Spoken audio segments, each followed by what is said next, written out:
ಇವತ್ತಿನ ಎಪಿಸೋಡ್ ನೋಡಿದ ಮೇಲೆ ನನಗೆ ಇಷ್ಟ ಆಗಿದ್ದು ಕುಮಾರಿಯ cuteness smile, one line punching dialogues. Vinay ಅಮ್ಕುಡುಮ್ಕು ವಿಷಯದಲ್ಲಿ ಓವರ್ ಆಗಿ ಮಾಡಿದ ಅಂತ ಅನ್ಸುತ್ತೆ.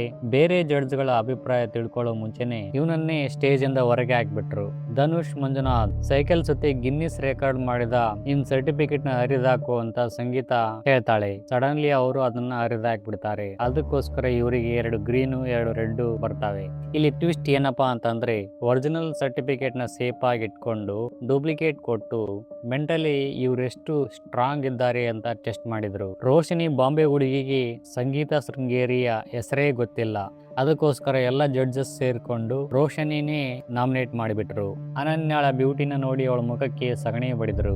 ಈ ಮಾಸ್ಕ್ ಮ್ಯಾನ್ ಬಂದು ಈ ಜಡ್ಜಸ್ ಗಳನ್ನ ಸ್ವಲ್ಪ ಟ್ರಿಗರ್ ಮಾಡಿದ್ದಂತೂ ನಿಜ.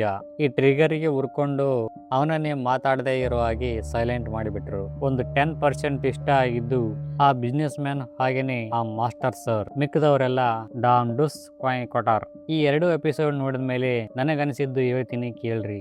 ಈ ಜಡ್ಜಸ್ ಗಳಿಗಿಂತ ನಿರಂಜನ್ ದೇಶಪಾಂಡೆ ಚೆನ್ನಾಗಿ ರೂಪಿಸಿದ್ದಾನೆ ಬರೋ ಕಂಟೆಸ್ಟೆಂಟ್ ಗಳನ್ನ. ಈ ಒಂದು ರಿವ್ಯೂ ಬಗ್ಗೆ ನಿಮ್ಮ ಒಂದು ಅನಿಸಿಕೆ ಮತ್ತು ಅಭಿಪ್ರಾಯಗಳನ್ನು ಕಮೆಂಟ್ ಮುಖಾಂತರ ಕಮೆಂಟ್ ಮಾಡಿ ತಿಳಿಸಿ ಅಂತ ಹೇಳ್ತಾ, thank you for watching. Thank you.